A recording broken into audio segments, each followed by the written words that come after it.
ఇలా నిన్ను చూస్తాననుకోలేదు విహారీ. నీ చేత సంతకం చేయించి నిన్ను శవంగా చూద్దామనుకున్నాను, కానీ బతికిపోయావు. విహారీ ఎలా ఉంది ఇప్పుడు? చాలా కంగారు పడిపోయాం విహారీ. రేపండు బాబుగారు, లక్ష్మి ఎదురా.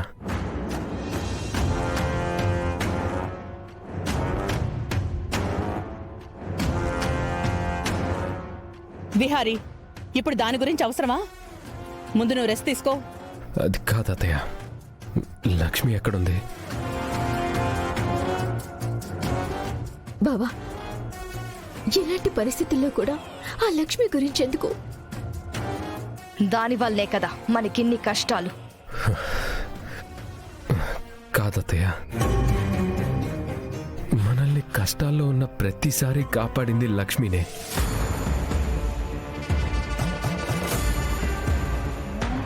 ఆ దరిద్రపు మొహం దాని గురించి ఎందుకిప్పుడు? అత్తయ్య,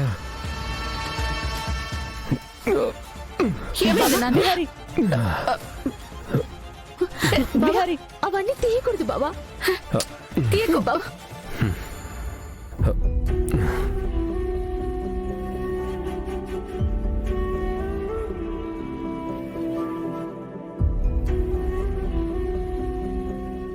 లక్ష్మి లేకపోయి ఉంటే ఈ పాటికి మీరు నా శవాన్ని చూసేవాళ్ళు. అయ్యో బావా,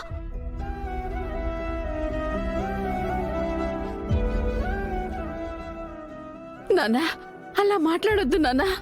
నిజం చెప్తున్నానమ్మా. అసలు నాకు డౌటు, నీకు బుల్లెట్ గాయం అవడం ఏంటి? నువ్వు హైదరాబాద్కి ఎప్పుడొచ్చావు? అసలు ఏం జరిగింది విహారీ? నేనసలు ఢిల్లీకి వెళ్ళలేదు.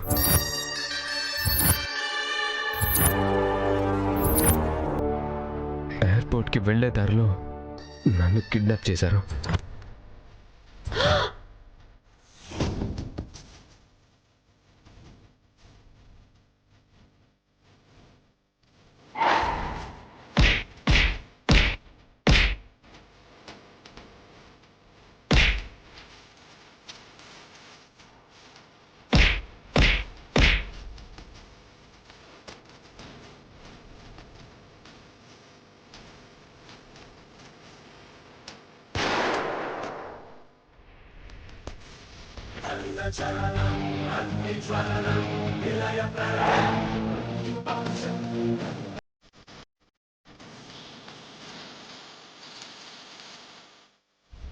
ఆ పరిస్థితుల్లో కూడా తను నన్ను నా చేతిని వదలలేదు.